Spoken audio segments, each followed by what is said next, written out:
Bismillahirrahmanirrahim. Assalamualaikum warahmatullahi wabarakatuh. Waalaikumsalam warahmatullahi wabarakatuh. Selamat pagi bapak-bapak. Bagaimana kabarnya, sehat? Alhamdulillah sehat, Pak. Sebelumnya izinkan saya memperkenalkan diri. Nama saya Imam Jadi Liswan SH, CPM, merupakan seorang mediator yang profesional, bersertifikat dan langsung ditunjuk oleh pengadilan. Sebelumnya saya ucapkan terima kasih kepada bapak-bapak karena telah menunjuk saya sebagai mediator dalam menangani perkara sengketa utang piutang ini. Seperti kata pepatah, tak kenal maka tak sayang. Alangkah baiknya bapak-bapak dapat memperkenalkan diri terlebih dahulu. Sebelumnya silakan kepada bapak penggugat. Nama saya Maulana. Hari ini sebagai penggugat atas kasus yang terjadi dan saya hadir di sini untuk mediasi ya. Terima kasih Bapak Maulana selaku penggugat. Selanjutnya kepada Bapak tergugat.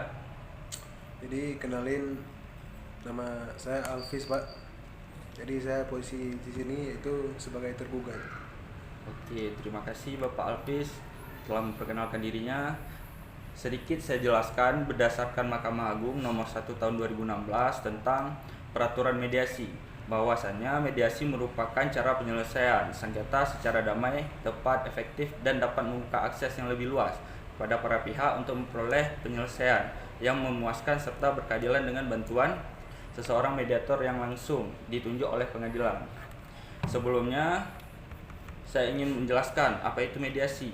Mediasi adalah suatu proses penyelesaian sengketa di mana pihak-pihak yang terlibat dalam konflik, bapak-bapak yang sedang berselisih, menggunakan bantuan pihak ketiga yang netral yang disebut sebagai mediator untuk mencapai kesepakatan atau solusi yang saling menguntungkan. Dalam mediasi ini, mediator berperan sebagai fasilitator untuk menjembatani, karena di sini saya tidak ada berkepentingan apapun. Saya bersifat netral karena ada gium hukum, yaitu equality before the law, semua manusia sama di mata hukum. Maksud dan tujuan mediasi ini untuk menciptakan ruang bagi pihak-pihak berdialog dan berdiskusi untuk mendapatkan titik temu dan serta mengurangi konflik-konflik yang terjadi. Tujuannya dapat lebih mudah, efisien, dan juga lebih murah mengenai biayanya. Namun sebelum saya memulai mediasi, saya sedikit menerangkan tahapan-tahapan dalam mediator yang akan kita lakukan. Yang pertama, akan memberikan kesempatan berbicara secara bergantian kepada penggugat maupun tergugat dalam penyampaian masalah. Yang kedua, saya akan mendefinisikan permasalahan dari penggugat maupun tergugat untuk menentukan arah permasalahan ini. Setelah itu baru masuk ke tahapan negosiasi, yang dimana setelah memang kita membuat sepakat bagaimana titik temu tersebut. Dan yang terakhir, mudah-mudahan dalam negosiasi ini dapat titik terang, baru masuk ke dalam menyusun kesepakatan di akhir. Serta semoga tidak keluar dari kesepakatan yang dibahas. Namun ada tahapan kaukus di mana kita gunakan ketika tidak mendapat titik temu dalam permasalahan sengketa ini. Kaukus yang dimaksud adalah suatu proses di mana mediator mengadakan pertemuan terpisah dengan salah satu pihak yang terlibat dalam sengketa tanpa kehadiran pihak lainnya. Tujuan dari kaukus untuk memberikan ruang bagi pihak tersebut untuk berbicara secara terbuka dan jujur tentang perasaan, kekhawatiran, dan harapan mereka terkait yang sedang dihadapi. Fungsi dan tujuannya untuk mendapati informasi lebih lanjut supaya mendalam. Nah, jadi sebelum kita masuk dalam mediasi ini, alangkah baiknya kita membuat tata tertib dulu supaya mediasi ini dapat berjalan dengan kondusif, tidak ada terjadinya apapun. Bisa dipahami? Bisa. Oke, tata tertib pertama. Kira-kira menurut Bapak penggugat maupun tergugat, apa yang bisa kita tambahkan?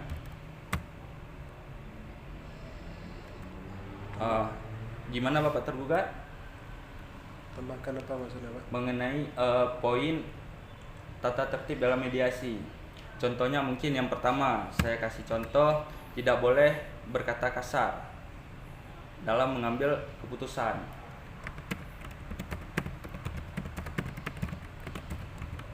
Yang kedua, menurut Bapak penggugat, Cukup. Pas. mungkin kita tambahkan sekiranya 3 atau 4 poin supaya lebih menertibkan forum mediasi ini. Yang Ya, kedua, anarkis. tidak boleh anarkis. Oke. Mungkin saya tambahkan untuk berbicara kita kasih kesempatan terlebih dahulu kepada yang ditunjuk oleh mediator supaya forum ini berjalan secara efisien. Tidak boleh memotong-motong pembicaraan orang lain, saling menghargai. Boleh gitu? Boleh. Apakah sudah cukup? Cukup. Cukup, oke. Jadi saya ulangi lagi mengenai tata tertib ini. Yang pertama itu tidak boleh berkata kasar, yang memang dapat memperburuk keadaan. Yang kedua itu tidak boleh anarkis, baik itu dari segi kekerasan secara fisik maupun secara non fisik. Yang ketiga itu tidak boleh memotong pembicaraan, baik itu dari penggugat maupun tergugat. Bisa dipahami Bapak? Oke. Sekarang baru kita masuk ke dalam tahapan mediasi. Dari tahapan mediasi ini kita harus dapat mendengarkan salah satu pihak ngomong, baik itu dari penggugat maupun tergugat. Jadi pertama-tama kita mendengarkan dulu pendapat dari tergugat, dari penggugat, yang dimana memang mau menjelaskan mengapa dia melakukan penggugatan terhadap tergugat. Bisa dipahami? Oke, silakan kepada Bapak Maulana untuk menjelaskan selaku penggugat. Baik. Pertama saya datang ke sini adalah dan maksud baik tentunya. Ya. Ingin menyelesaikan masalah ini di peradilan secara adil. Kasusnya adalah saya sangat kecewa sebetulnya dan marah kepada pihak yang tergugat karena saya mengutangkan uang kepada beliau hampir 200 juta atau pasnya 150 juta. Alasannya beliau minta ke saya baik-baik untuk membuat satu ruko grosir, dan beliau memberikan penjelasan bahwa uang itu akan dikembalikan pas dengan waktunya. Waktu itu Desember 2024, tanggal 25 waktu itu. Katanya saya akan membayar uang itu bulan 1, tanggal 10. Nah, sampai hari ini sudah bulan 4 ya, bulan 3, hampir masuk ke bulan 4, belum ada satu tanda-tanda bahwa beliau akan membayar uang itu. Jadi saya akan mengadu kepada pengadilan bagaimana hal ini terjadi sehingga saya harus mendapatkan uang itu kembali. Terima kasih. Baik, terima kasih saya ucapkan kepada penggugat Bapak Maulana telah menjelaskan permasalahannya. Selanjutnya saya beri silakan pembicara dari tergugat mengenai tanggapan dari Pak Maulana menanggapi. Baik, sebelumnya terima kasih kepada tergugat. Terima kasih pada Bapak yang telah memberi saya waktu. Jadi sebelumnya saya kurang kurang suka dengan cara Bapak ngomong, karena saya sudah menjelaskan kenapa saya tidak membayar utang Bapak itu. Faktor yang pertama yaitu orang tua saya sakit. Ketika itu pada bulan 12 orang tua saya ketabrak. Jadi semua hasil atau semua modal yang telah Bapak kasih itu, semua keuntungan itu saya pakai untuk mengobati orang tua saya. Dan kemudian bukan hanya orang tua saya yang sakit, ditambah keluarga saya yang lain. Maka oleh itu hampir semuanya itu saya limpahkan kepada orang tua supaya digunakan untuk berobat. Jadi saya hampir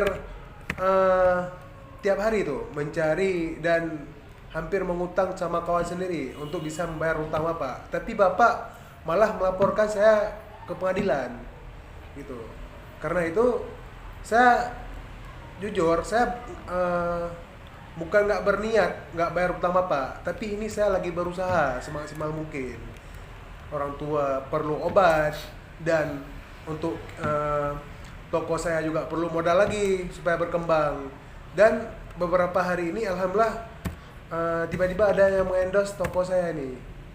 Jadi saya minta kepada bapak ini dalam beberapa hari untuk saling mengerti lah. Itu mungkin Pak. Oke. Terima kasih kepada Bapak penggugat telah menanggapi pembicaraan dari penggugat. Jadi bagaimana menurut Bapak penggugat mengenai hasil tanggapan dari Bapak tergugat? Beliau membuat alasan ini. Alasannya bahwa di luar daripada perjanjian tadi. Ya. Perjanjiannya bulan 1 itu tanggal 10 sudah selesai pembayaran utangnya. Tapi alasan beliau karena orang tuanya sakit, kemudian tokonya juga perlu untuk diisikan barang dan sebagainya. Itu hal lain. Tetapi yang saya permasalahkan adalah kenapa di tanggal yang setelah ditetapkan secara bersama-sama ini tidak ada kabar bahwa saya masih tidak punya uang nih, sehingga saya minta maaf dulu untuk mencarikan uang dan berikan kesempatan saya untuk mencarikan uang itu untuk memberikan. Tapi tidak ada. Nah, itu yang menjadi permasalahannya. Kalau ada penjelasan yang jelas, saya bisa menerimanya. Ya. Dan saya pengertian juga. Apalagi orang tua yang sakit dan sebagainya. Itu adalah hal yang patut dimaklumi. Tapi ini terjadinya begini permasalahannya. Berlarut sampai hari ini sudah bulan 3. Ya, itu aja Pak. Nunggak selama 2 bulan berarti. Ya. Oke. Jadi gini saja. Saya sebagai penengah, sebagai menjembatani permasalahan antara Bapak dan penggugat maupun Bapak tergugat. Solusi apa yang bisa Bapak tawarkan terhadap Bapak tergugat tersebut supaya istilah lebih untuk meminimalisir permasalahan ini gitu. Jadi sedikit Pak, saya bukan nggak mau mengabari, cuman bapak ini terlalu ngotot, tiap hari nelpon saya dan sampai mengancam. Ya. Jadi saya jadi males meresponnya. Jadi saya mohon kepada bapak, tolong beri saya waktu beberapa hari, karena saya lihat toko saya pun udah mulai ramai orang dalam beberapa hari ini. Saya minta beberapa waktu tambahan lah bapak. Berapa lama itu kira-kira Pak? Saya minta 2 bulan, 1,5 bulan lah Pak. 1 bulan setengah. Maksimal 2 bulan. Bulan 5, Saya bulan 5, bulan usahakan. 4. Bulan 5 atau bulan 4. Atau bulan 5 lah Pak. Bulan 5. Ya. Oke. Bagaimana menurut Bapak penggugat mengenai yang disampaikan oleh tergugat? Sebenarnya saya tidak bisa menerimanya. Ya. Tapi dengan berarti saya memberikan kesempatan kedua nih untuk Bapak ini agar uang itu bisa kembali ke saya. Ya. Secara baik ini. Dan saya tidak mau mempermasalahkan ini terlalu jauh. Kalau Bapak sudah mau datang ke pengadilan dan bersaksi di sini di depan, apalagi ada mediator di sini, saya bisa menerimanya. Oke, jadi bisa saya simpulkan mengenai mediasi hari ini bahwasanya kita sama-sama sepakat bahwasanya kita mengambil jalur damai, tidak mempermasalahkan lagi ke pengadilan hingga ke meja hijau. Nah, ketika memang Bapak tergugat tidak sesuai jadwal atau sesuai tempo yang Bapak sendiri menentukan, jadi nanti kemungkinan besar bahwasanya Bapak penggugat ini akan menaikkan permasalahan ini ke pengadilan. Nah, gitu. Gimana? Bisa dimengerti? Insyaallah bisa Pak. Oke. Jadi karena memang kesepakatan kita sudah selesai, beri saya waktu 2 hari untuk datang ke pengadilan membuat akte kesepakatan mengenai hasil mediasi hari ini. Semoga setelah ini karena